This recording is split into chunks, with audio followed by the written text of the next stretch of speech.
Hello and good evening. Bonjour et bonsoir.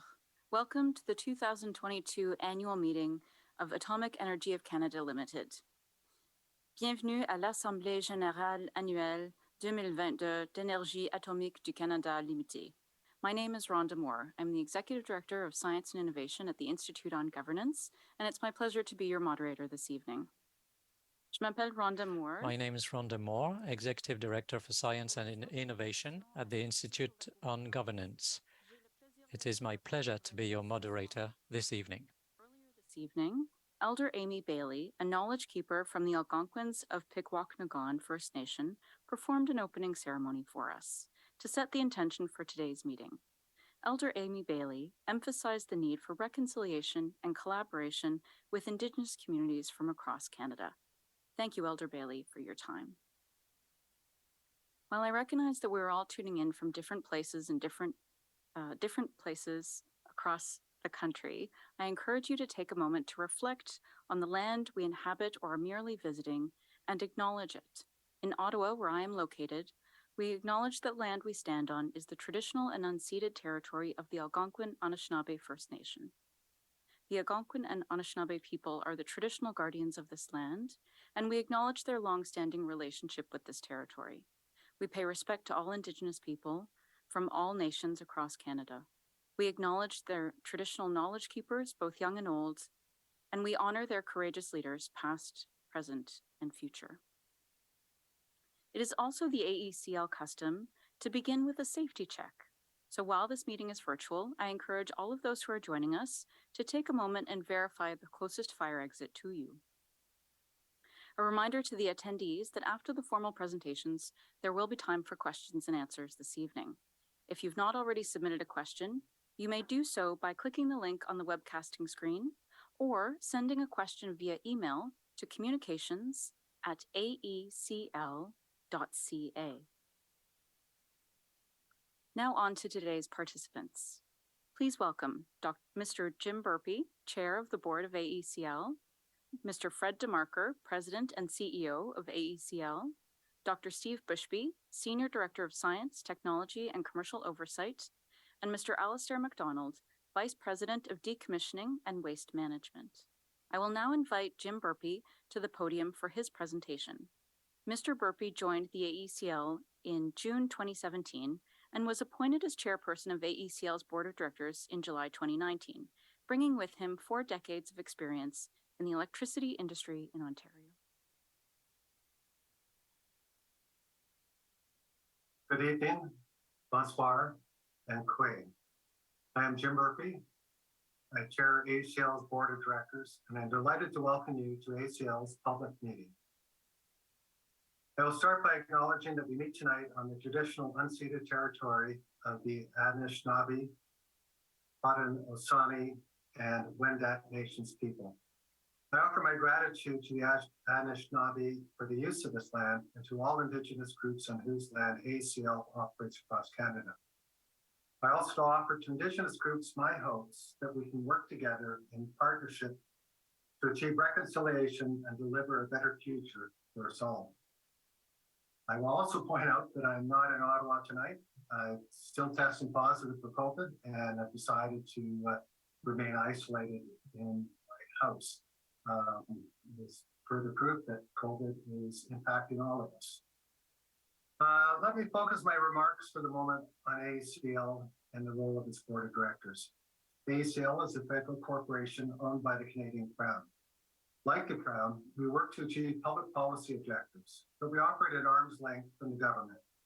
This distance enables our company to achieve our goals through commercial business practices and private sector efficiencies.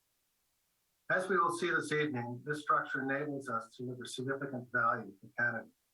Our board comprises 7 members, each appointed by the government of the day and approved by the Governor Council. Together, we perform 4 broad roles. We provide AECL's management with strategic direction. We safeguard the company's resources, we monitor its performance, and we report that performance to Parliament. And tonight, we're here to report that performance to you for the fiscal year that ended on March 31st. The fiscal period was a year in which the COVID-19 pandemic continued to weigh on our operations. and it was a year in which the situation continued to improve.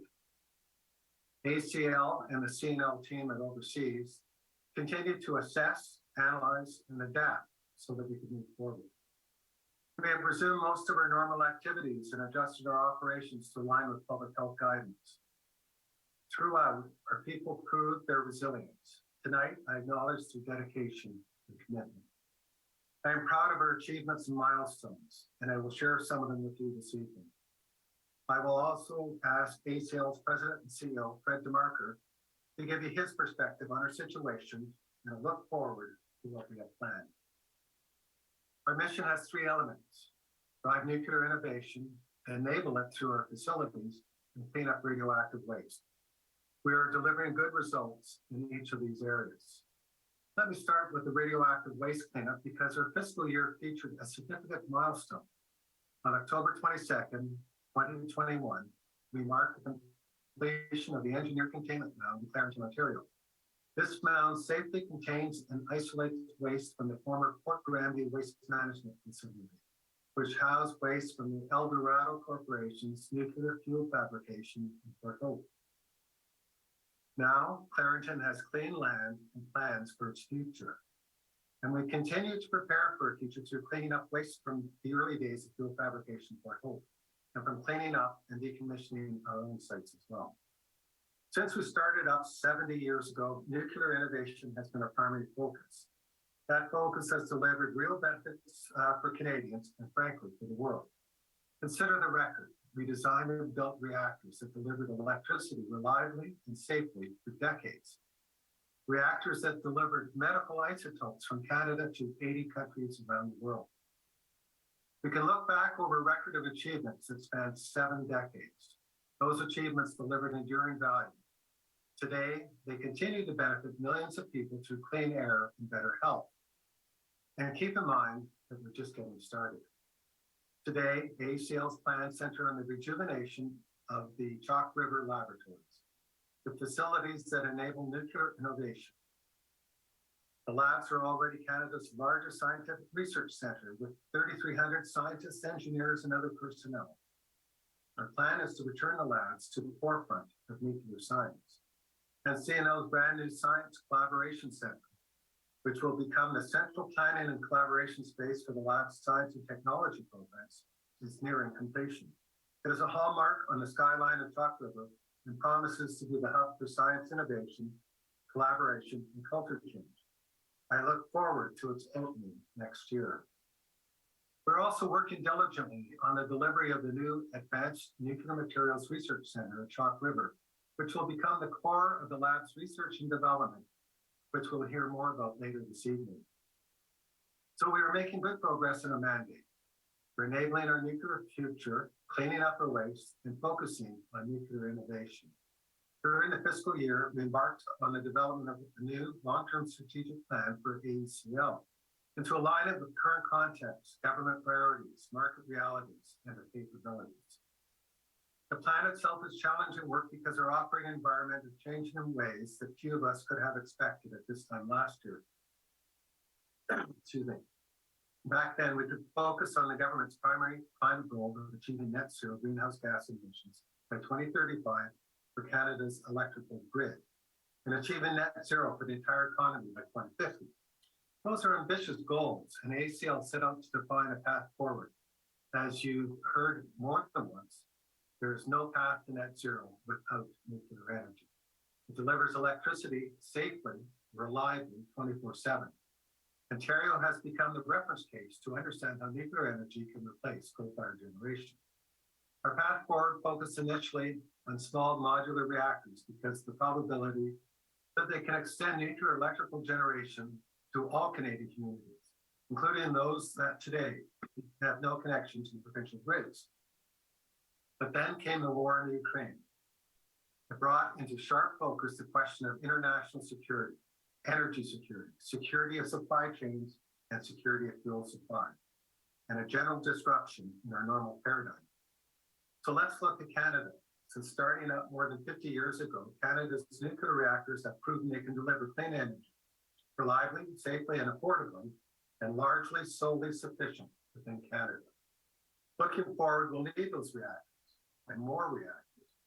The AECL's new strategic plan will help define our role going forward. It will show AECL what we must do to help Canada pursue its nuclear path to a clean energy future. Now, our critics prefer to argue that radioactive waste stands in the way of that clean energy promise. But you'll hear tonight that our work to clean up, store, and dispose of radioactive waste is moving forward very well, and the AECL can now focus on defining the path forward for the coming decades. I've made this plan my particular focus. My board colleagues and I look forward to completing this work within the next few months.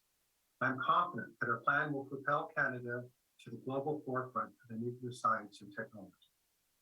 And speaking for my colleagues on the board of directors, we look forward to continuing our role of providing strategic direction, safeguarding company resources, monitoring performance, and reporting to you, the people we serve. The way we see it, we have a brilliant future and the right people and management team to take us there. Let me focus on that management team and the role it performs in delivering our mandate. Our team, led by Fred DeMarker, ensures that we deliver value for Canadians through managing Canadian nuclear laboratories. CNL is a private sector company that we split off to manage their sites. We continue to own these sites, and we own responsibility for their liabilities. The day-to-day management of those sites has been CNL's job since September 2015. The contract management will set CNL's direction, oversee the contract, and monitor CNL's performance.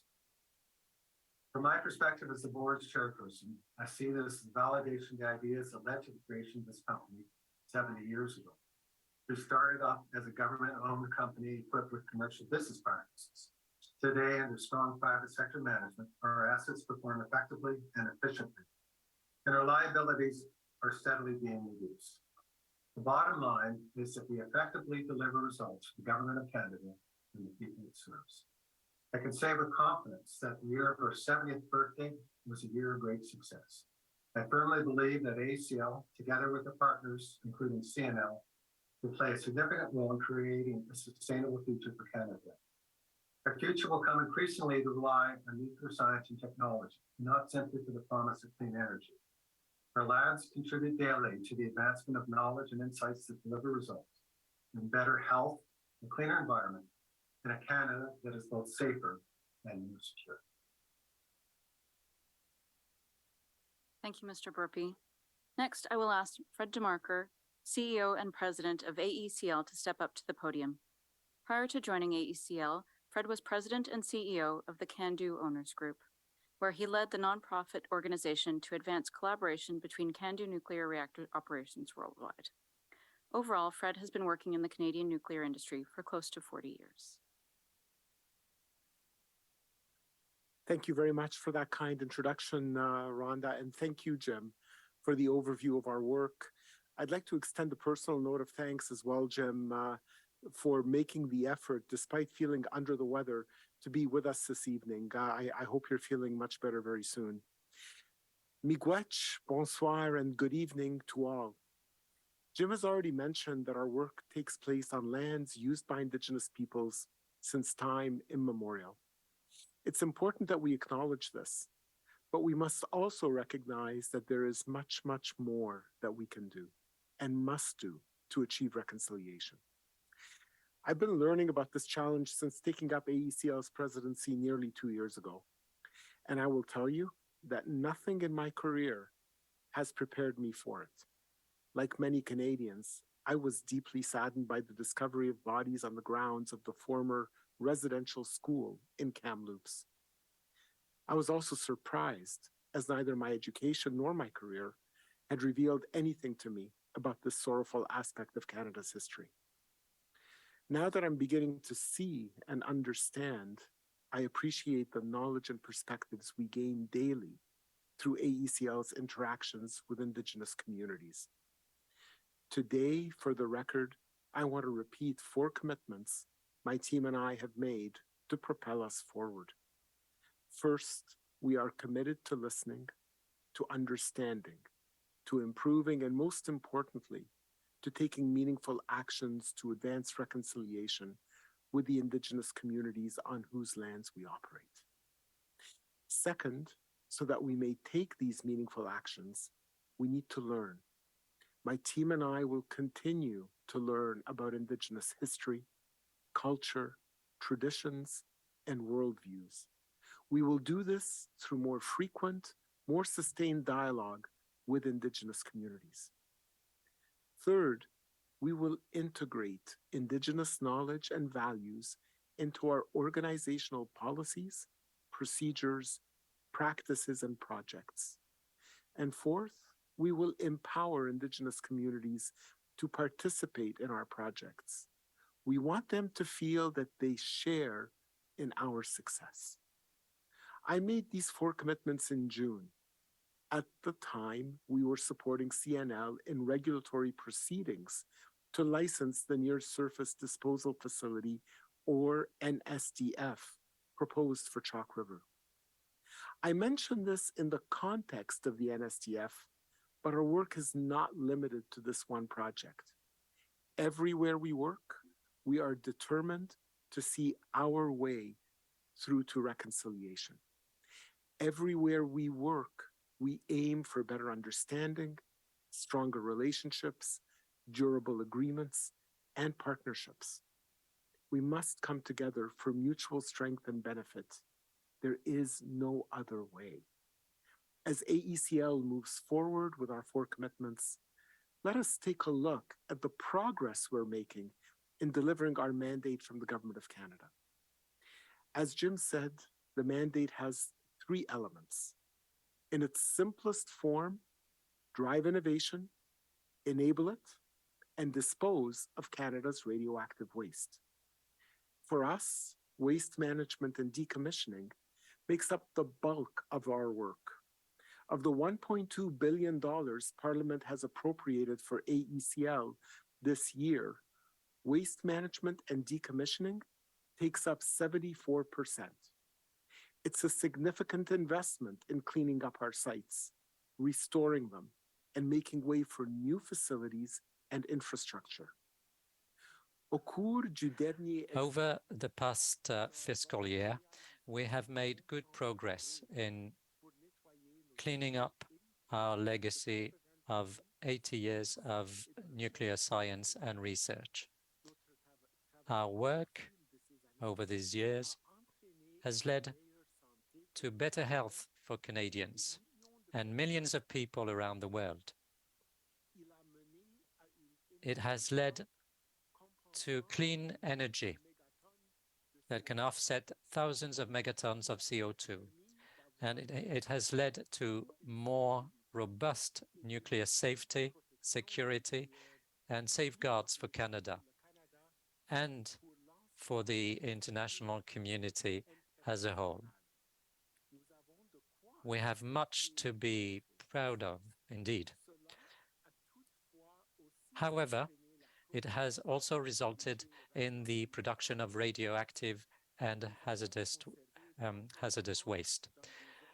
We kept this waste temporarily in dedicated waste management areas and carefully monitored it over the years to ensure that its impact on people and the environment was relatively harmless. And now we are taking steps towards their permanent disposal to ensure that these impacts remain harmless for generations to come.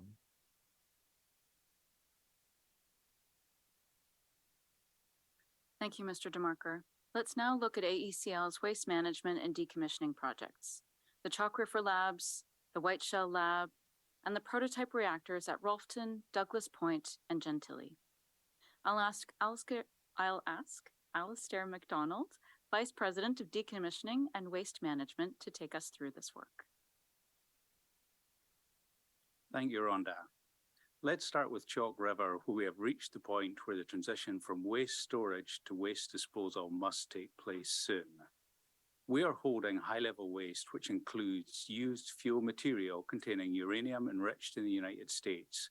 We used it to fuel our research reactors and to produce molybdenum-99 to diagnose and treat cancer in hundreds of millions of patients worldwide. We no longer require this enriched fuel. We have been working with the US Department of Energy to return it to the United States. This has reduced our risks and liabilities and improved nuclear security.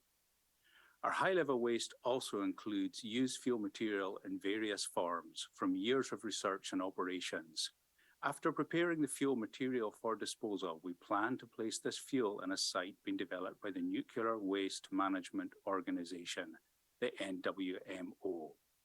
This transfer will not occur for many years, as the permanent disposal site will not open until 2040 at the earliest.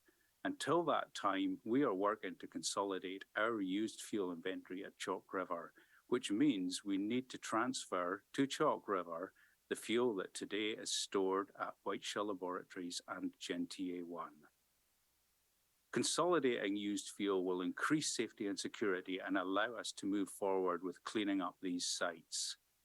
Now, let's look at our intermediate level waste from our research and prototype reactors. We will consolidate the intermediate level waste from all our sites at Chalk River. We plan to build storage facilities above ground and hold the waste there. At the moment, Canada's integrated strategy for radioactive waste is under development.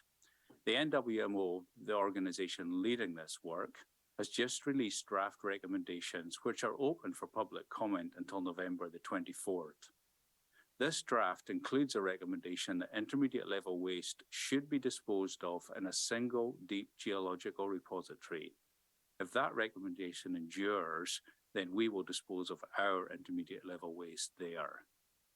Together, high level and intermediate level waste account for over 1.5% of Canada's radioactive waste. The remaining 98.5% is low-level waste, mostly contaminated soil and the debris from obsolete buildings.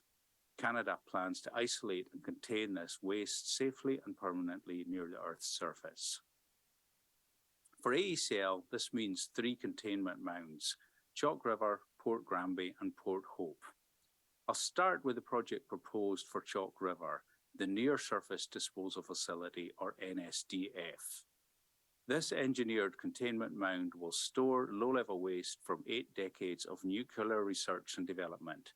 The NSDF will not contain either high-level or intermediate-level waste. The Chalk River mound would remain open until 2070 or beyond. That's because the research and development work at Chalk River will continue for decades. The proposal from CNL to construct an NSDF is now before the Canadian Nuclear Safety Commission for their consideration, and I expect we'll see developments in that licensing process over the winter and into spring of 2023. Construction and operation of the NSDF will enable us to continue the decommissioning of many of the old and unused buildings. 114 have been demolished since 2015, and also dealing with the contaminated sites we have, therefore reducing the risk to the environment. On our behalf, CNL is preparing an overview decommissioning and cleanup plan, which describes the proposed approach to the cleanup of Chalk River and alignment with the ongoing mission at the site. It is one of the methods being used to inform, educate, and discuss our plans with stakeholders and First Nations to gather input. Public sessions are being held in November prior to submission to the CNSC. This plan is iterative and will continue to evolve over the years as communication and engagements continue with local and Indigenous communities. We also have historic waste for which AECL has accepted responsibility for in 2015. This waste will make up to 62% of Canada's low-level waste.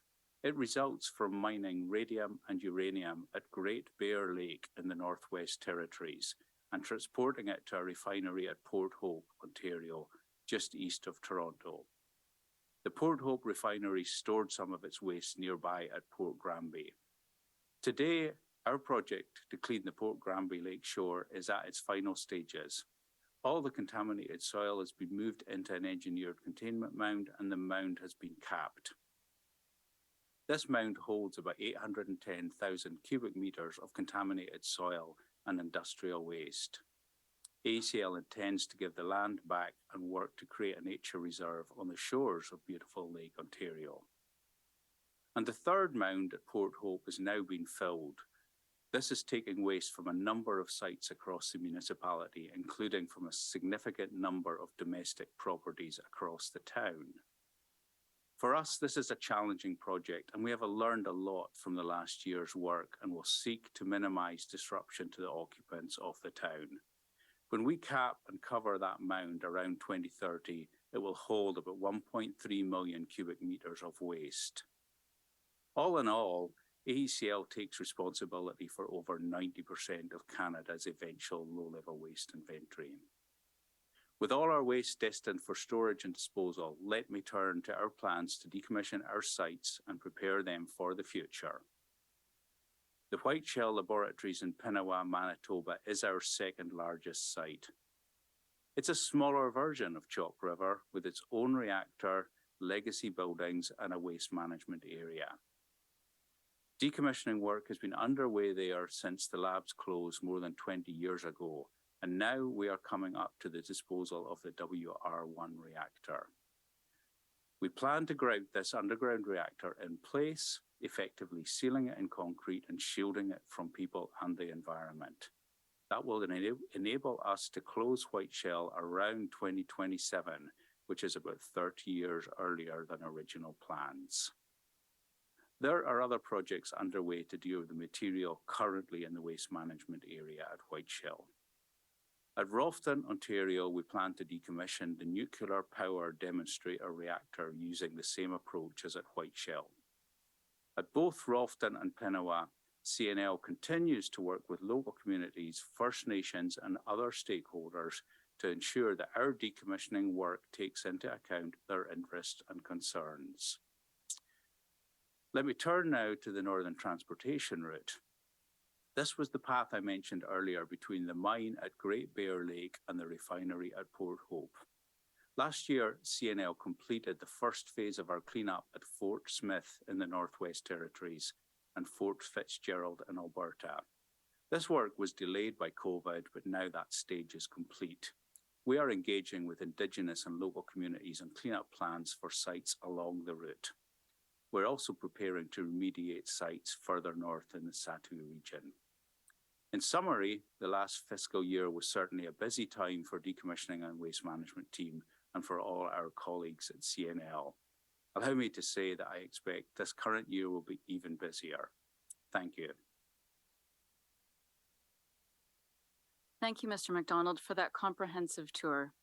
I now invite Fred DeMarker back to the podium to share his thoughts about the progress AECL has made toward the waste management aspect of its mandate.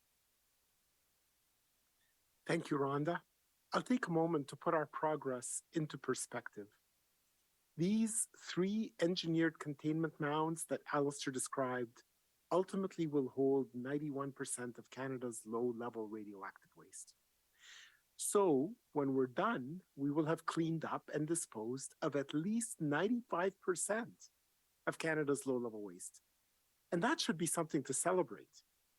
Let me also say that we should show some special attention to a report received just last week from a branch of the Auditor General's Office. The Commissioner of the Environment and Sustainable Development reviewed AECL's handling of low and intermediate level waste. The Commissioner flagged 2 items for us: the quality of our waste database and our public communications about waste. First, our waste database. We've used it since 2018 and come to learn that it had a few errors. Data taken from source records on paper were not always entered correctly in the computerized database. Although the mistakes were minor and not material, we appreciated having them brought to our attention. That's the benefit of independent external audits. In response, we've taken actions to ensure the database is 100% accurate and to reduce future errors. As for our public communications, we are adding to our website information on our radioactive waste inventories and their paths to disposal. The overall conclusion of the Commissioner's audit report is that AECL, Natural Resources Canada, and the Canadian Nuclear Safety Commission do a good job in managing low and intermediate level waste, and that we do it in accordance with national and international standards. On behalf of AECL and CNL, our contractor, I must say that we welcome the Commissioner's positive recognition of our efforts and commit to deliver on our management action plan. The Commissioner's report is a testament that Canada knows how to manage the waste from its nuclear operations and further supports the continued use of nuclear technology to address challenges in energy, in health, in the environment, and in safety and security.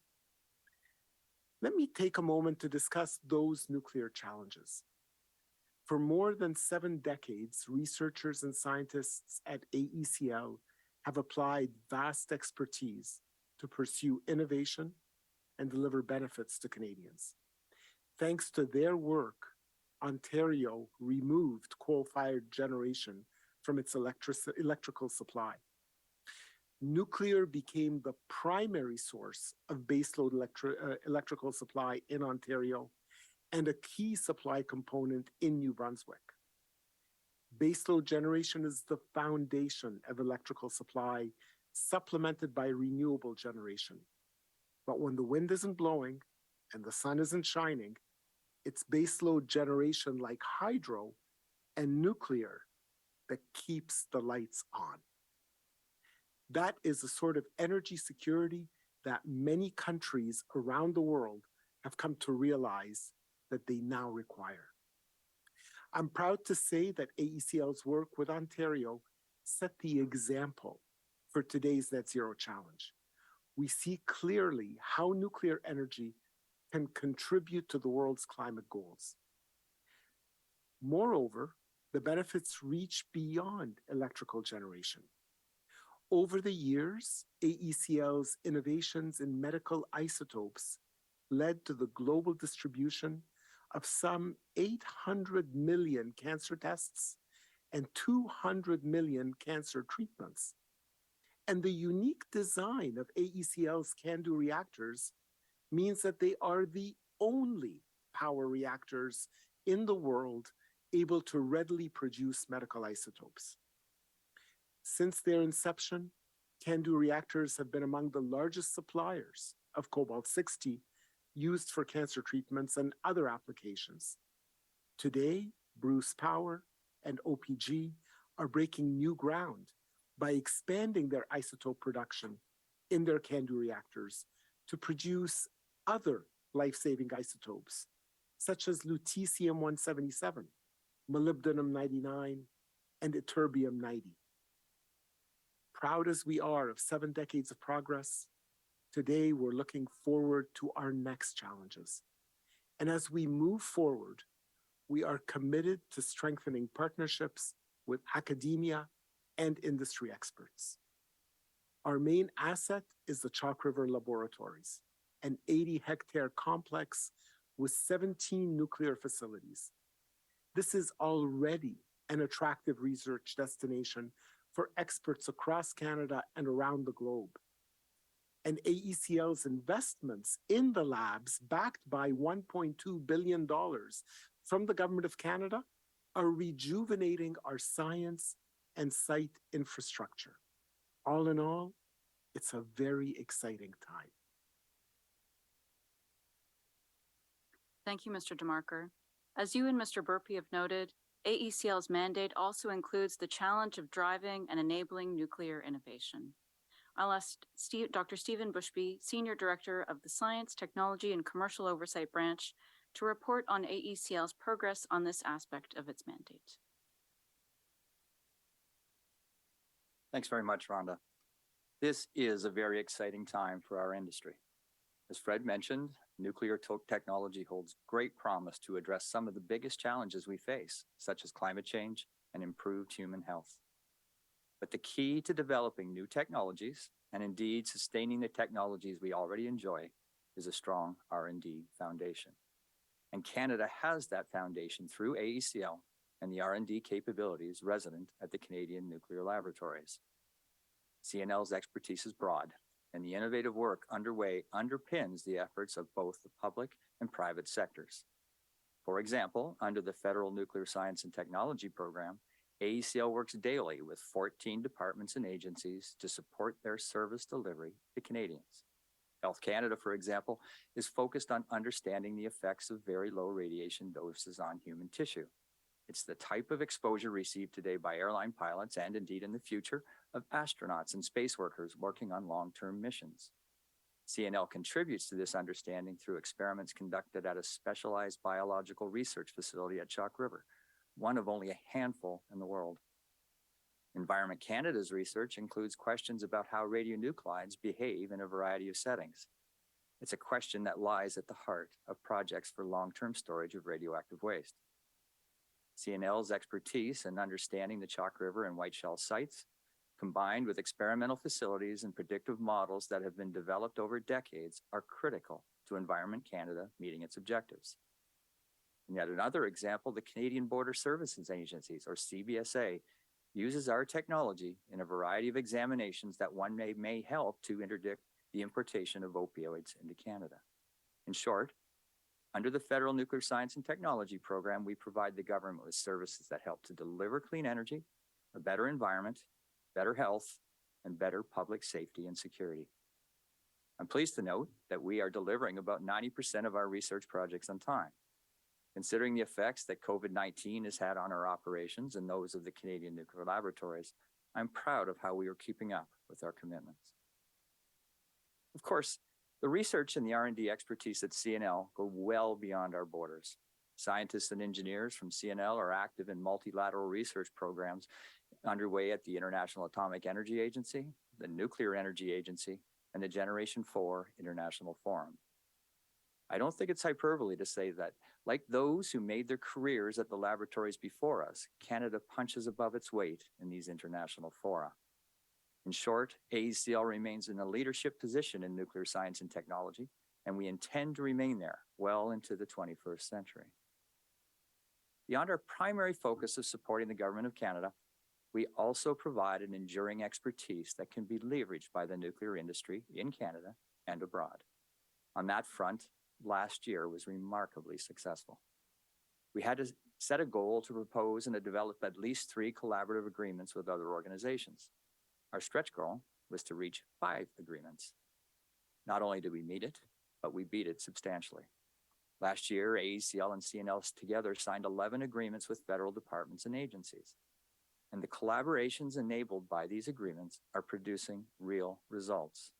For example, through an agreement with the Department of National Defense, CNL has established that a small modular reactor could not only meet the electrical needs of a military base, but also replace the diesel fuel it uses for heat. Providing power and heat to a base that employs 7,000 people augurs well for SMR deployments to remote communities off the electrical grid and to smaller communities seeking to replace fossil fuel generation. The opportunities for further support to industry are tremendous. Let me give you 2 examples. The first is nuclear medicine, where, as Fred mentioned, AECL and the Canadian nuclear industry have a long record of success. Today, we stand on the threshold of a new era. CNL is advancing a technique called targeted radionuclide therapy, which, as the name implies, targets cancer cells while minimizing damage to neighboring healthy tissue. It's like comparing a flashlight and a laser beam. Today, our flashlight approach means that radiation hits cancer cells and their healthy neighbors.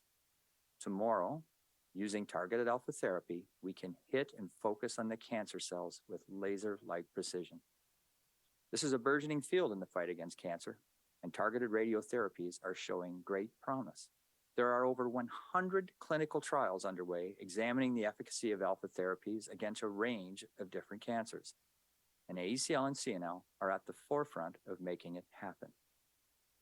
Here's another example. Cybersecurity has become a mantra for modern business. It is essential that these protection techniques are not solely associated with software, but they also must protect critical infrastructure like hydro dams and nuclear plants. So we've tasked CNL with developing cybersecurity to protect significant national assets. Our new lab in Fredericton, New Brunswick will not only serve Canada's national interest, plus, in entering a global market valued in billions of dollars, it has the potential to generate commercial revenues that will further bolster its protective capabilities. The prospect of commercial revenue and the certainty of government requirements and support drive our work to revitalize the Chalk River Laboratories. Our targeted and strategic capital investments will grow the lab's unique capabilities and expertise and allow it to adapt to these opportunities. Thank you for your attention. Thank you, Dr. Bushby, for that report. You mentioned a strong capital investment program, and I'll now invite Mr. DeMarker to the podium to give us that update. Thank you, Rhonda. And I'll just say to our audience that if you haven't visited Chalk River recently, I think you'll be surprised to see how much we've advanced our work. Among other things, CNL completed last year the construction of a maintenance facility and is rapidly building a new science collaboration center. This 6-story office building will bring CNL's research teams together with researchers from industry and other organizations and help to foster a culture of science innovation at the site. We look forward to opening the Science Collaboration Center next year. CNL also advanced its plans to build the Advanced Nuclear Materials Research Center. This is perhaps the most important investment at the site. It will draw together in one place several facilities that today are spread among several buildings. As a modern, shielded research center, it will support further advancements in nuclear science and technology. It will contribute to SMR research and development, and it will also enable nuclear power plant life extensions and ensure the long-term reliability of reactors deployed around the world. I'm particularly pleased to note that the construction team broke ground for this center only 2 months ago. As we complete these new facilities, we will bring them into service to enable Canada's success in achieving its clean climate goal of net zero greenhouse gas emissions. CNL is also working with UltraSafe Nuclear Corporation to research fuel manufacturing for its microreactor and set up a lab at Chalk River to support USNC's fuel analysis. The labs achieved a breakthrough last year by manufacturing this fuel in Canada for the first time. And we're looking forward to seeing Global First Power secure a license to build the first demonstration micro SMR in Canada. The world is watching us, and we're succeeding. Summing up all this progress, it's easy to understand why we at AECL are so enthused about the future.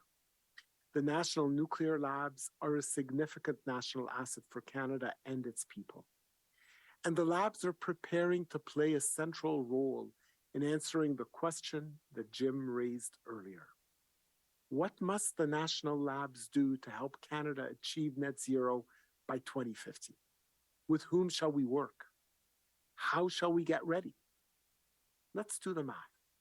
Today, our electrical generating capacity in Canada is about 145 gigawatts. By mid-century, decarbonization and electrification may require total capacity to double or even triple. We must replace coal, oil, and gas with energy sources that avoid greenhouse gas emissions. That capacity will include all clean technologies.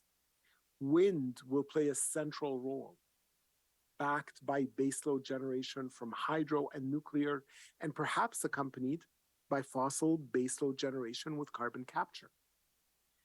Based upon modeling done for AECL earlier this year, we anticipate Canada's nuclear capacity, around 13 gigawatts today, may grow to 60 gigawatts or more by 2050. To meet that challenge, we see 3 ways forward. Can-do refurbishment to maintain today's 13 gigawatts, SMRs as a technology of the future, plus large reactors, including can-dos, to deliver another roughly 50 gigawatts of new capacity. To put it into perspective, 50 gigawatts corresponds to about 160 SMRs, each producing 300 megawatts, or about 70 large reactors, each producing 750 megawatts. And this is just Canada. The rest of the world will be competing for the same resource: nuclear fuel, nuclear grade components, and nuclear skills. We must not put all our eggs in one basket. Reactors, large or small, we need them all. Therefore, we must develop strategies and alliances to secure a cost-effective and reliable supply of fuels, components, and skills. We will find them here in Canada and from reliable allies on the international market. As the Government of Canada's trusted nuclear advisor, AECL understands that it has an important role to play in achieving Canada's clean climate goals. We succeeded before by focusing on excellent can-do technology and equipping ourselves with the resources required for success. Looking forward, we will collaborate and build new networks, leveraging other technologies both within Canada and abroad. De plus en plus, increasingly, the application of nuclear science and technology transcends boundaries. We have many friends, and we will benefit from these relationships, and they will benefit from us. We will do all of this in partnership with Indigenous communities. and that brings me to my final thought. As we approach our challenges, let's recognize that Canada is very well prepared to take advantage of existing and future technology. And AECL is moving steadily forward in driving nuclear innovation, enabling it, cleaning up waste, and building mutually beneficial Indigenous relationships to achieve reconciliation. Thank you, and miigwech. Thank you all for those presentations this evening. Now, typically at this point in the evening, we move to have messages from the different mayors of the AECL host communities. But given the upcoming elections in Ontario and Manitoba, AECL have decided to forego any presentations from mayors during their election campaigns. We look forward to hearing from those mayors, the mayors of those communities next year. We are now, however, joined by a guest speaker, Sue Dion, Mayor of Deep River, who is uncontested in her re-election. Mayor Dion is coming to us from Deep River, the host community of the Chalk River Laboratories. Mr. Deremarker, Mr. Burpee, and esteemed board, thank you for the kind invitation to speak tonight. I would like to compliment AECL and CNL on their recent outreach activities. The town of Deep River had a booth at the NPD 60th anniversary open house in July. It was great to see the work that has gone into safely decommissioning the site where nuclear energy first entered Canada's electricity grid.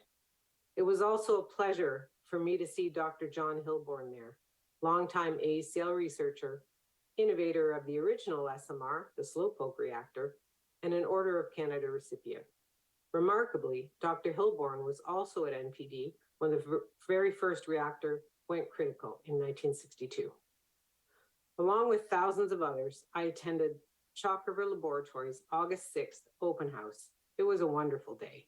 The new facilities were of great interest, but it was the passion of the people who spoke about their work that really resonated with my husband and I. The ideal combination of modernized, sustainable facilities and passionate, empowered scientists and technologists bodes well for the future. The NSDF hearings in late May were another example of AECL's and CNL's expertise and professional demeanor on display for the public. I followed the hearings and was continually impressed with the quality and preparedness of the information provided in response to questions from the CNSC board. The town of Deep River had passed a resolution and written a letter in support of the NSDF, and so I and Reeve Doncaster were able to present Deep River's position on day 5.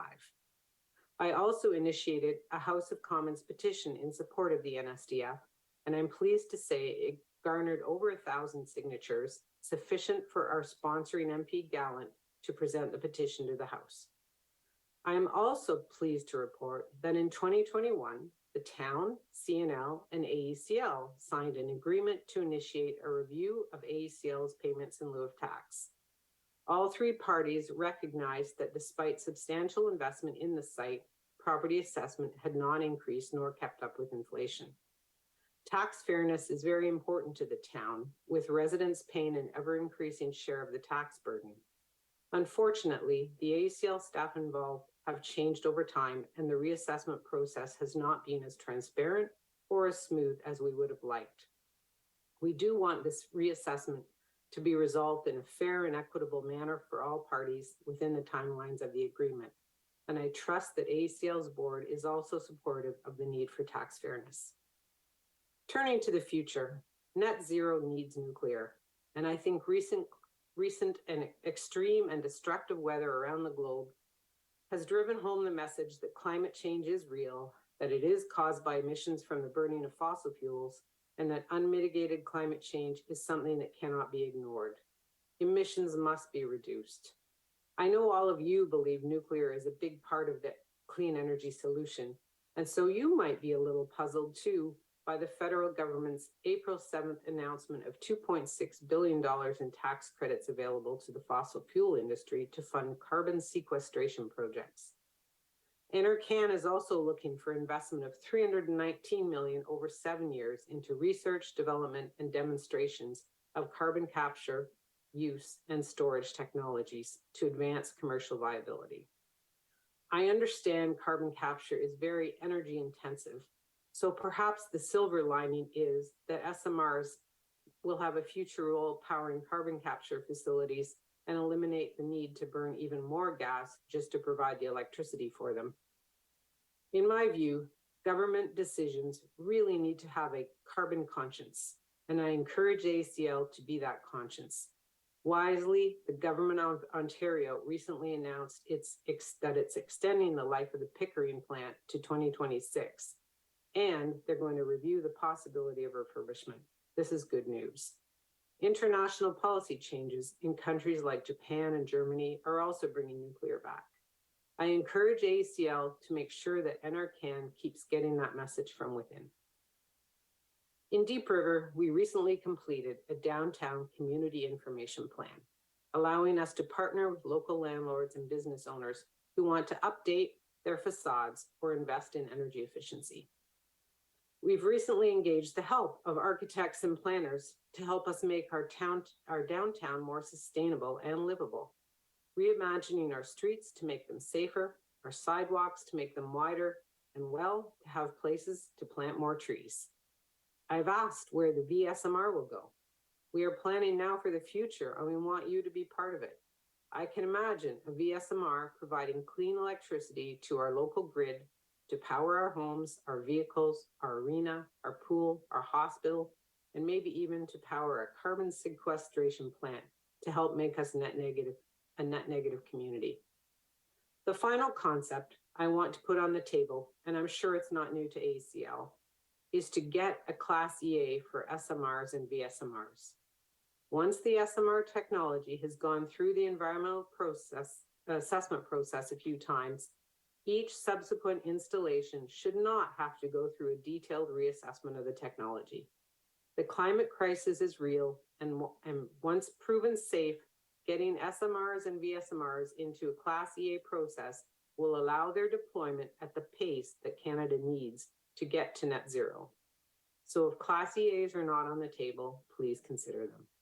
I greatly appreciate the efforts of your board and your staff to promote and advance nuclear innovation to add value to Canadian lives in the areas of clean energy and nuclear medicine. I want to sincerely thank you for your efforts. Good night. Thank you, Mayor Dion. We now move to the question and answer period of this evening. We do have a couple of questions in the queue, but before I go to those, I'd like to remind you that if you have a question to submit, you may do so by clicking on the link in the webcast, or you may send an email to communications@aecl.ca. So before this meeting, AECL received two substantial inputs, one from an individual and one from the Sierra Club. I've been informed by AECL they will respond to both in due course with written responses, as there are quite a number of questions in those submissions. But in the meantime, we've extracted some themes from those inputs, and we will ask them here. So I'll direct the first question to Fred. And it goes, are you satisfied with CNL's performance over the last 7 years? Thank you for that question, Rhonda. And let me answer that question in a few parts. First of all, let me give you a personal reflection. As you noted in my introduction, I've been in the Canadian nuclear industry for 40 years, and I have interacted with AECL throughout those 40 years. So I have a very good familiarity with what AECL was before the GOCO and how it performs now after the GOCO. I have to tell you, I am very, very proud of what AECL accomplished over those decades. But I can also tell you that since 2015, the pace of the work that has been done by CNL is impressive. And it's impressive by comparison to what was being done before, but also it's impressive in absolute terms. Now, let me talk more specifically about the objective measures. That's a personal reflection, but the objective measures, the way AECL manages CNL's performance is it includes something called the Performance Evaluation and Monitoring Plan. And that Performance Evaluation and Monitoring Plan sets out clear objectives of what is to be accomplished and clear measures of performance regarding how AECL will be assessing the effectiveness of CNL's performance. It is one of the most comprehensive performance assessment tools I have ever seen in my career. And for me, it gives me a very high degree of confidence that we have a deep and broad understanding of CNL's performance in objective terms.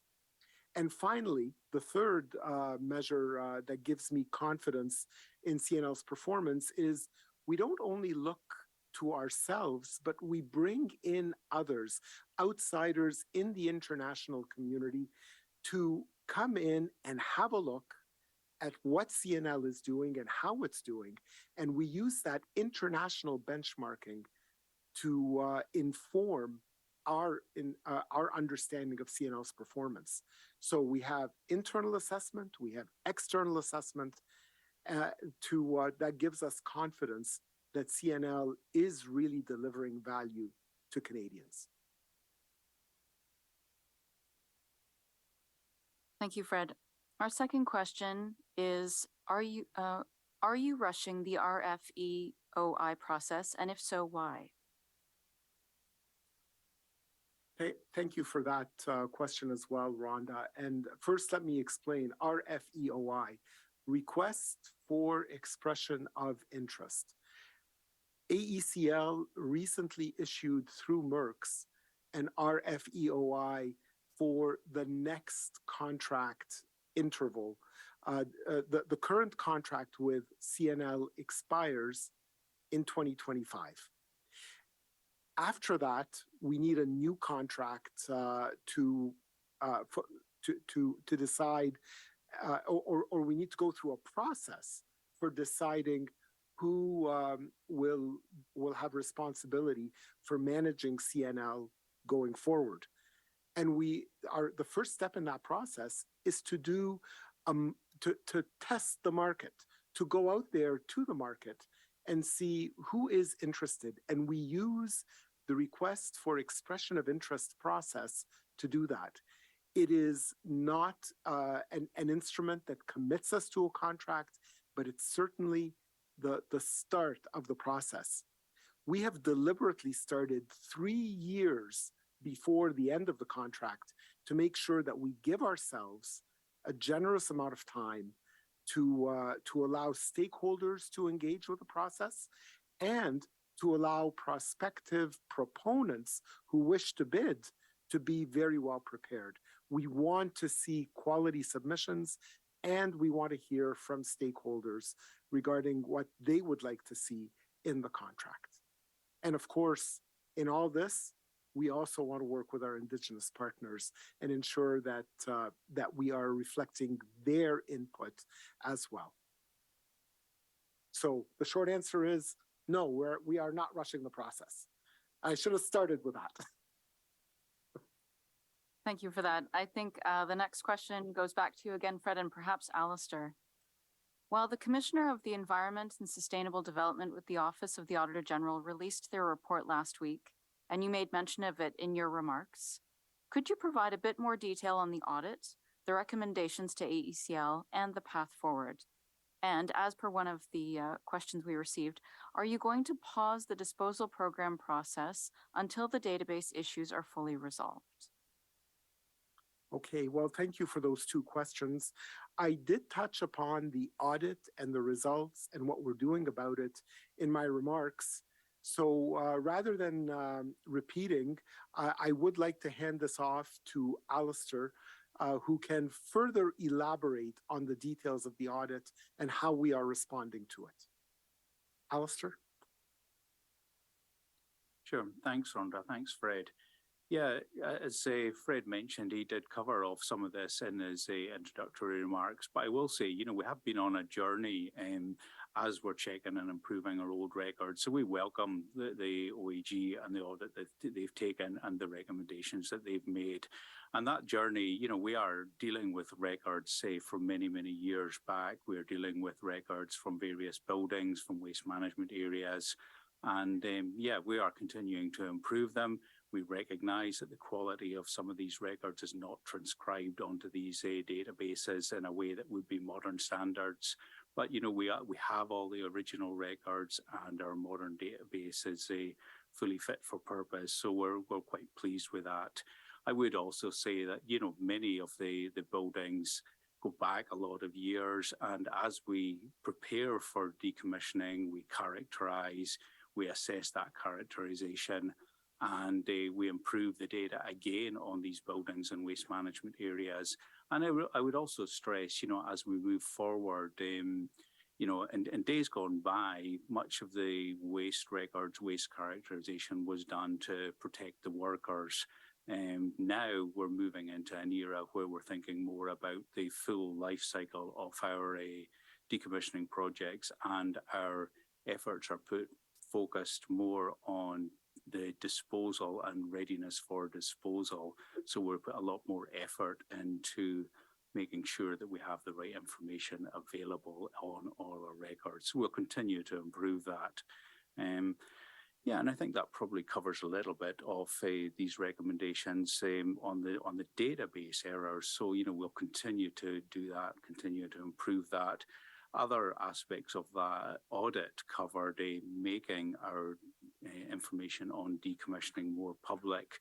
So again, we're going to carry on doing that as well. We have a lot of information available on both AECL's website and CNL's website, but we're going to make that more accessible, improve that so people can clearly see the performance that day we are doing. And we're also going to improve and up the frequency of our updates on our websites. So I would hand back to you on that. Thank you.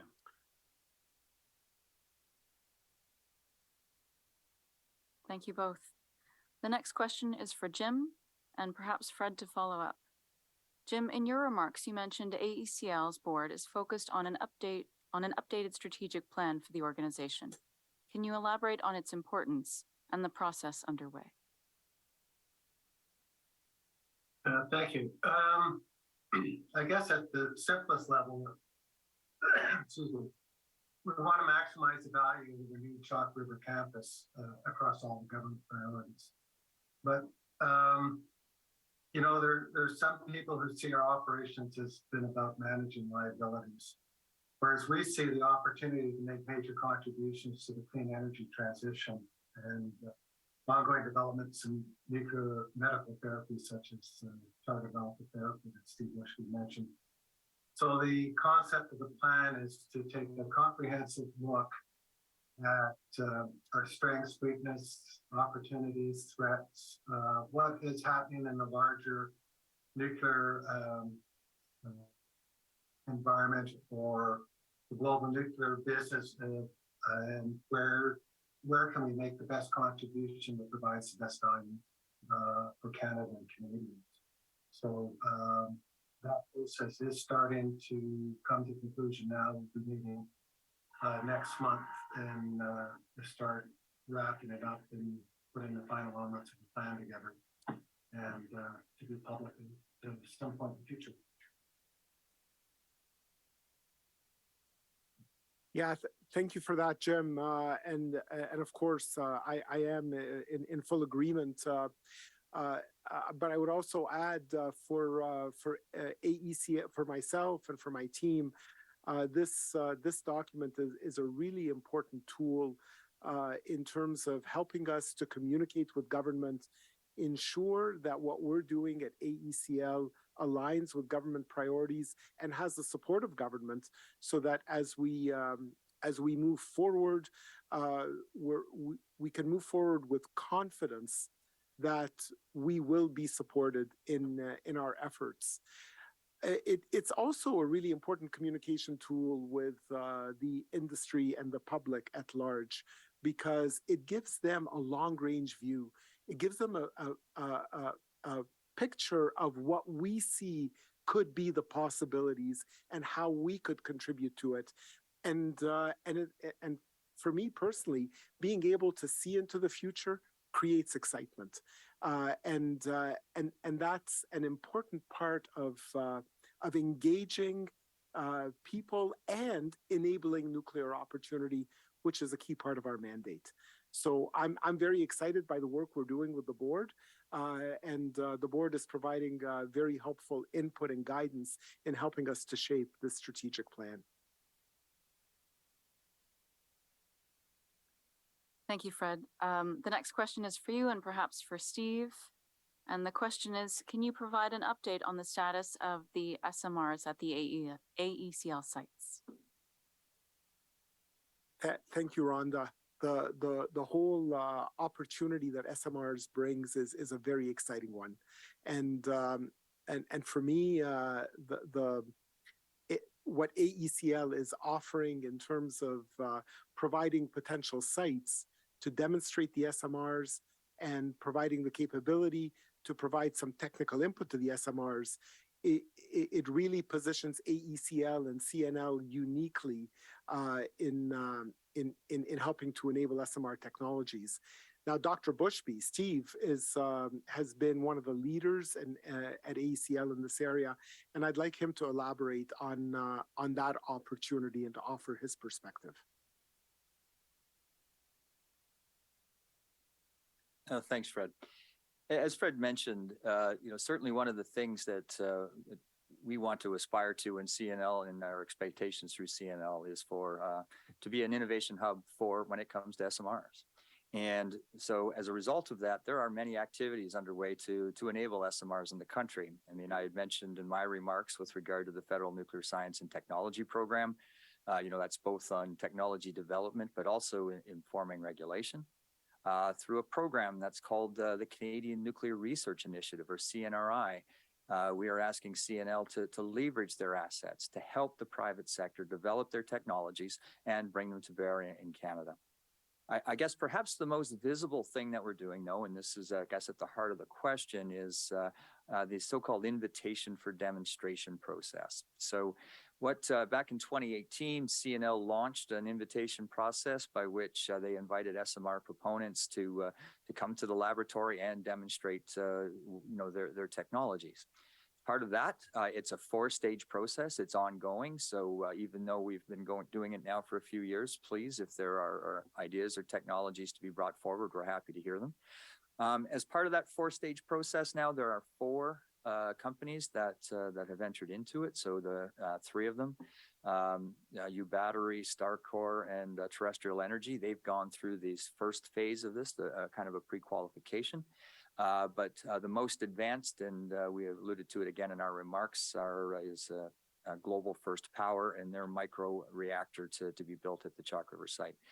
They have submitted their application for a license to prepare a site. The site's been chosen. To give you a sense of what an SMR is, the site that's chosen is a little over an acre. So, I mean, it's a completely different thing than maybe what you might be thinking about with large-scale nuclear plants. Global First Power, I invite you to, they are the applicant, and to go to their website and you know, take a look at their submissions. But their intent is to have a hearing on their license to prepare site in the coming year, and followed by a license to construct, license to operate, and they're meeting our expectations for having a demonstration reactor on site by the end of the decade. Perhaps just one other thing I'll bring forward, and this is another thing that CNL and AECL can really offer, is that we have something that we're calling CEDAR. It's an acronym, a great Canadian acronym. You know, it's for for demonstration of associated technologies with an SMR. So certainly, a normal reactor, the way I like to describe it, it's a kettle, right? It boils water, and you turn a turbine, and you make electricity. But all of that water that comes, or sorry, when you're heating things up, there's ways of using that heat. And that's the real advantage of what we're talking about with SMRs. And so, you know, you can do other things other than just make electricity with it. You know, you can heat buildings. You can, through, you know, different technologies, you can fabricate or you make hydrogen to be used. So what we're hoping to develop, and there's actually a workshop next week, is how do we work with different proponents to develop and augment what CEDAR could be as a potential, and you know, use the SMR or SMRs at the Chalk River site to enable something like that.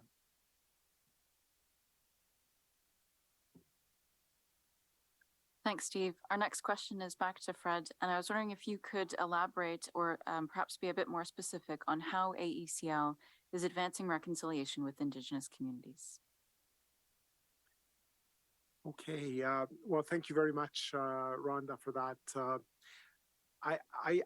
Let me start off by talking about one of the biggest initiatives we have going, and that is we're working on a long-term relationship agreement with the Algonquin of Pequawknagon, and this for us is the first agreement of its kind. It will establish a blueprint or an approach. We're going to learn from working through this long-term relationship agreement, and we'll be able to apply it in our agreements with other Indigenous communities. That's not to say they'll be the same agreement. Every Indigenous community is unique and has unique interests. But working through this process, I can tell you we're already learning a tremendous amount. And we're reflecting some of the learning in the way we are doing business ourselves. So, for example, you noted at the start of this meeting that we opened the meeting ourselves here with an opening prayer and a smudging ceremony with the Algonquin of Pequawknagon, with one of the elders, Elder Bailey, was the one who led that. And I have to tell you, I always find starting a meeting this way or an event this way, it really establishes your mindset. It anchors you once again as to what is important, and so I find it a very powerful process. But going back to how are we engaging, the big way we're engaging is through the development of relationship agreements. And our ultimate objective is to find ways that our activities are mutually beneficial to us as well as the Indigenous communities, and to ensure that the way we do things is sufficiently protective of the land, the water, the air, and the creatures who move upon the land, taking into consideration traditional knowledge that is something that we would not have done in the past. So we are doing things differently, and I think we're richer for it, collectively. Thank you, Fred. The next question is for you and perhaps Alistair. And it reads, what are the future plans for the Whiteshell site? What is the process for deciding what will be done with the land? Okay. While Alistair's coming to the podium, my first time at Whiteshell was after I joined AECL. Although Whiteshell had done a tremendous amount of R&D work that I and my staff, when I was still working at Ontario Hydro and OPG, used to support the safety basis for our CANDU reactors, I'd never been to Whiteshell, and I got to tell you, when I drove onto the site, I was amazed. It's a large site. It's a beautiful site with roads and power lines and a large river all on the site. And that site has tremendous possibilities. But I'll hand over to Alistair. He has spent far more time at Whiteshell than I have, and ask him to offer his perspective on what's going on there. Thanks, Fred, and I agree. Whiteshell, Pinawa area, it's a lovely part of the world. It's a lovely site, and I do enjoy my visits out there. Yeah, in essence, at Whiteshell, we are sort of carrying on cleaning up the legacies from the past there. We have the reactor WR1 that I talked about a little bit. We have many of the legacy buildings on that site, and we have the waste management area at the site, which, like Chalk River, contains some waste that we need to deal with and properly dispose of for the long term. So we have these things we've got to deal with. There's a much broader area of land though at Whiteshell, what we sort of colloquially call the unaffected lands, and so that exists at Whiteshell. So in essence, we're carrying on right now, cleaning up these legacies, cleaning up these liabilities, and we're continuing to improve our engagement and relationships with stakeholders in the area, with First Nations groups in the area. And as we're getting closer and closer to cleaning up these liabilities, our intentions working with CNL are to engage more and more, seek input. We have what we're calling the land use and end state plan, which has been drafted out, which will be used to facilitate continuing discussions on what we can do with all the different areas of the site, seek input on that, and they just seek input from the communities in that area on the site. So, carrying on clearing up the liabilities, looking for input. But, as Fred said, great site. It's in a lovely area. It's got some great infrastructure associated with the site. It's got some great infrastructure near the site. So in essence, looking for input on what else can be done at that site as we clear up the legacy liabilities there. Thanks. Thank you, Alistair. Don't go far. We're coming back to you in just a second. Here's the next question. The Port Hope project is getting some attention. Can you speak to the status of the cleanup? It seems to be taking longer than expected. And can you provide some highlights? I'd love to, and I'd love to hand off to Alistair as well. So let me start off with what I think is a tremendous accomplishment.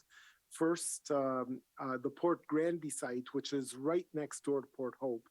And by the way, I live in the Port Granby community. It's in Clarington. I live in Clarington, so it's near and dear to home for me. That site, we moved 1.3 million tons, or about 800,000 cubic meters of soil, contaminated soil from the shores of Lake Ontario, into an engineered mound. And this past year, we capped that mound. In other words, we brought to closure the completion of the remediation of the contaminated lands, and that's a huge accomplishment. It's a first of a kind in Canada, and it paves the way for future successes. Now, to talk about those future successes, I'll turn it to Alistair, who can elaborate on some of the work that we're doing at Port Hope. I will say the work we're doing at Port Hope is very challenging. We are making progress, but we are coming across challenges, and Alistair can elaborate on those and can elaborate on how we are meeting those challenges. Thanks, Fred. And yeah, another legacy that we have in another lovely area for a. If anyone's not visited Port Hope, it is a lovely town to go and visit, and we are like really pleased to be working there. But as Fred mentioned, as the question asked, there are challenges. It is taking longer as originally envisaged. I think when we inherited this project and took on board this liability, we certainly did not fully appreciate and understand the extent of properties, extent of challenges we would have to deal with. I think the original agreement that we had, the original environment assessment did not envisage, for example, the extent of some of the small scale properties, which are in essence, cleaning up people's front yards, cleaning up people's backyards in that area. And depending on what we end up having to clean up to, we potentially could be clearing up to 1,200 properties in that town. But that said and done, already since we've been working on this project, there's been some massive changes. Fred's already talked about the Port Granby closure, but we've got the Port Hope waste management facility fully operational and receiving waste. And we've carried out significant work at the waterworks in Port Hope. We've carried out significant work at the Strawn Street Ravine. And if you're down in the harbour area right now, you will see a major difference at the sort of viaduct areas, which are significant cleanups that you can actually see. The harbour, we are just starting now, as you would see if you were down there. Some of the legacy material that was on the harbour has now been removed, and that harbour is essentially being converted into a processing facility for taking the water out of the harbour, ensuring that it meets acceptable standards and returning it back to the harbour. So in essence, we're clearing out the harbour of some of the residual materials that are in there. We're also mechanically dredging that and hydraulically dredging the harbour. So again, major works going on there, I think visible to all the community. And yes, it has taken longer. We just continue to, work through that, work through the challenges that we have. On some of the smaller scale sites, I know, we started that just before COVID hit us, and some of these sites we have been on for quite some time, and again, you'll see some of the packages that were started are now coming to completion, with some of the fences coming down, some of the sods going back on the front lawns. And we've learned a lot from that. We've learned about some of the challenges. We've learned that some of the cleanups to the standards that we're doing we're finding it very challenging. So we're looking at smarter ways of how A, we can clean up, and B, how we can demonstrate clean up to that. I would also say as well, we're very public about that. I know CNL are very, very active in the community and communicate well with the community, and always listening to concerns, questions in the community. And I would probably use this opportunity to mention that I think on the 22nd of November, the CNSC have their hearing for renewal of the license for the facilities at Port Hope. So again, great opportunity to learn more about the Port Hope project and air any concerns, air any issues that need to be coming to either ourselves, CNL or CNSC at that hearing. So yeah, acknowledging the challenges, lots of activities to keep that project moving, and just trying to make sure that we learn from some of the issues that we've been dealing with over the last couple of years as we move out of this COVID environment. So thank you. And Alistair, if I may add, you provided a very comprehensive overview of the challenges and how we're dealing with them. I would like to just take a moment to acknowledge the outstanding support and advice that we have received from Mayor Bob Sanderson, Mayor of Port Hope, and Chief Administrative Officer David Smith. Their advice to us in terms of how we move forward, their support in helping us to deal with some of the challenges has been invaluable, and it has contributed to being able to move forward under some very difficult circumstances at times. Thank you, Fred. We've just received a new question, and I will direct it back to you. Can you elaborate on fuel supply and security of fuel supply for SMR development in Canada? There is limited enrichment capability worldwide and insufficient HALEU fuel. How is AECL in Canada ensuring fuel supply? Yeah, thank you. Whomever asked that question, this question is really very much a reflection of geopolitics and the status we're finding ourselves in this world. When we started going down the path of SMRs, SMRs require many SMR designs require something called high assay low enriched uranium. And uranium has a natural concentration of 0.72% uranium-235, and the high assay low enriched uranium is up to just under 20%. So you can imagine the amount of enrichment that goes on. The biggest supplier of HALEU, high assay low enriched uranium, is Russia. And when war broke out in Ukraine, all the plans to buy this fuel from Russia, well, they vanished, and that reminded us how important it was when you're relying on energy. You really need to understand the reliability of your supply chain and the countries that supply is coming from.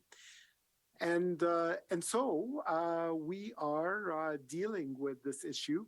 It's not as existential an energy crunch as, say, the supply of natural gas to Europe from the same country that's supplying our HALEU. But it is an issue that we are working through. And again, Steve Bushby has the lead on this, and I would like to invite him to offer his perspective on how we're addressing the whole HALEU issue and supply for enriched fuel in general. Steve? Oh, thanks, Fred.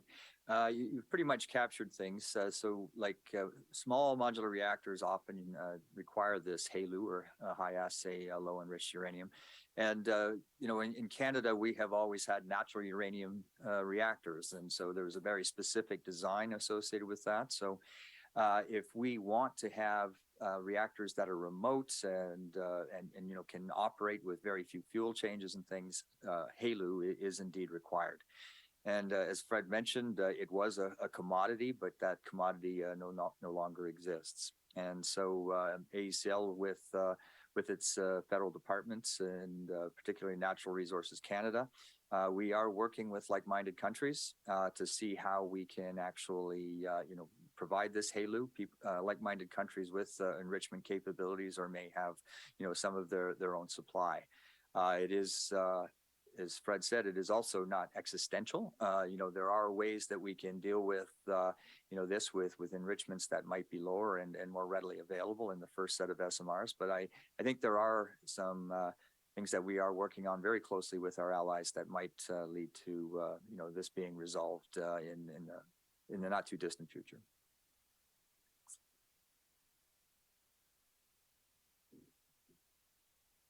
Thank you, Steve. Our next question is for Fred. Every day now, we're hearing about safety of nuclear facilities in war-torn Ukraine. Can AECL speak to safety and security of nuclear installations in Ukraine, and what are your views? Yeah, it's hard to listen to the news these days, and every day you hear about the Zaporizhzhia nuclear plant and the threat posed to that plant through the conflicts that are going on. It is very worrisome for me, and I'm not alone in this view. The nuclear plants should never be used as a pawn of war. They are very sensitive installations, without doubt, and I would say that I applaud the IAEA's efforts and Director General Grossi's personal efforts to find a way to minimize the conflict around those reactors, to ensure that they are not put into, they are not threatened. And and at this point, we're sitting back and basically hoping for success through the IAEA. And I don't have much more to add to that. It is a situation that I think when the dust settles on all this, the world will have to come to terms with how do you protect installations like nuclear power plants so they don't become pawns of war. Thank you, Fred.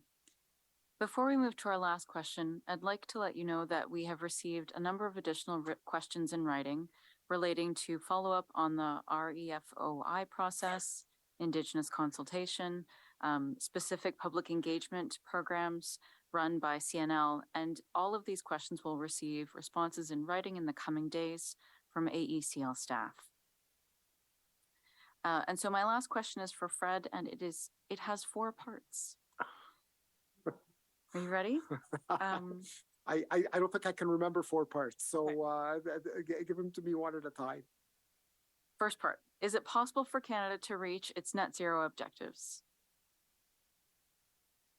I think with a collective effort, with a holistic effort where we're all pulling together in a systematic approach, it is possible. If everyone does their own thing and we're not working systematically and we're not working collaboratively, it will not be possible. Well, I can tell you from where I sit, there is a strong will to work together. And as long as leadership in government, at the provincial level, at the federal level, leadership in industry, as long as we continue to pull together in the same way, I think we will get there. And so it is vital that we do work together. It is vital that we establish a coalition across the board. I'm very heartened by initiatives like the interprovincial MOU between 4 provinces, where they pledge to collaborate together on SMRs. I'm very heartened by the efforts by the federal government to establish regional roundtables so they can understand what the regional interests are, so they can develop a collective approach for Canada.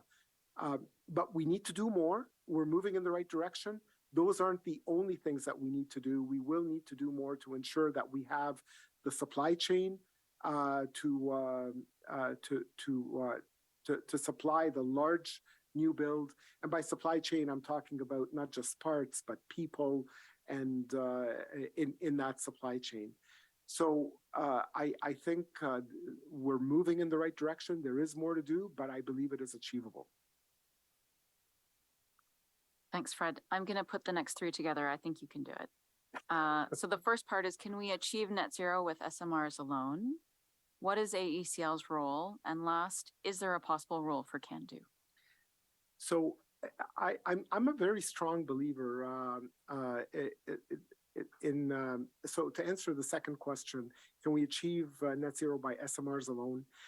I think that the challenge is so large, the challenge coming at us is so large that if we try and achieve the goal with a small number of options, we are a lot less likely to be successful. We're a lot more prone to risks that would be fully mitigated or largely mitigated if we introduce other options. I like the idea of putting large reactors in the mix because we have a lot of experience. Like if I look at CANDU, we have a tremendous amount of experience in building, commissioning, operating CANDU across the sector. So, but it doesn't have to be just CANDU. Large reactors in general, there's a lot of proven experience. On the other hand, you never move ahead if you don't do something new. We need SMRs because they offer economies of multiples. The promise to have a smaller upfront investment, a shorter lead time, the economies of multiples that come with building significant portions in factories, that's tremendous. We have to pursue that. So why would you do it only that way, though? Why not leverage ready now technology that is relatively low risk? And by low risk, I mean from a technological perspective. When large reactors pose a large risk from a project management perspective, and we've seen that. You see it in the reactors being built in the U.S., in Finland, in France. They haven't been a tremendous. They've had challenges, and so we know that large projects are not easy as well. Having said all that, the key message for me is you can't put all your eggs in one basket. You really, if we're going to tackle climate change, we got to do it on every front available. We've got to use wind. We've got to use other renewables like solar, fossil with carbon capture, and large and small nuclear. We need them all. Now, you had more faith in me than I did. I don't remember the third and fourth questions. So if you could repeat them for me, Rhonda. Of course. So the third and fourth questions, what is AECL's role and is there a possible role for CANDU? Well, I kind of answered the possible role for CANDU, but let me answer that one first, and then I'll answer the previous one. The possible role for CANDU, the one message that we have received, that I've received loud and clear over the last many years, and that included when I was still operating at the utility, is we need to find a way to make CANDU cheaper and easier to operate. CANDU reactors offer a lot of benefits, but one of the challenges is they have a lot more parts and they need a lot more people. They are complex beasts. Can we find ways to make them cheaper to build, easier to operate, cheaper to operate, so they are competitive with other large reactor technologies? Keep in mind that although CANDU may not win out on some parts of the ledger, on that cost benefit ledger, it does win out in other areas where no other reactors compete. So if you want a reactor that can also make isotopes, medical isotopes, CANDU is a perfect solution. And make no mistakes, the world is going to need more medical isotopes going forward than it ever needed in the past, because the challenges of living longer, it means that the likelihood of cancer is greater and the need for medical isotopes to deal with cancers increases. So the world will be demanding them. And so CANDUs do offer benefits. They offer natural uranium. You don't have to worry about enrichment. So it's not all negative. It's not all positive. Every customer needs to evaluate whether or not CANDU meets their needs or not. So it's not one size fits all. It's not CANDU is the best, forget the rest. You got to take all things into consideration, and sometimes it's the right answer and sometimes it's not. So I hope I answered that question. What's AECL's role? Well, AECL, Steve described a lot of the things that we're doing right now with CNL to enable SMRs and other nuclear technologies. He touched on the Canadian Nuclear Research Initiative. He touched on Cedar Park. He touched on the process that we're using to make our sites available for demonstration reactors. He probably touched on some other items, but those are some highlights. So it captures some of the things that AECL through CNL is doing, and I want to make sure that I recognize CNL here, because it is all done through CNL. It's not AECL doing it; it is CNL doing it. Thank you for that. Mesdames et messieurs, nous sommes arrivés à la fin de l'Assemblée générale. Au nom du personnel de l'EACL et nos conférenciers invités, je vous remercie d'être joints à nous ce soir. Ladies and gentlemen, we've now arrived at the end of the evening. On behalf of the AECL staff, our invited speakers, thank you for joining us. And once again, if you submitted a question and you did not receive a verbal response on camera, you will receive a written response by email in the coming days. Si vous avez déjà soumis une question que nous n'avons pas répondu à ce soir, restez If you assurés. submitted a question and you did not get an answer, oral answer this evening, you will get a response in writing in the next days.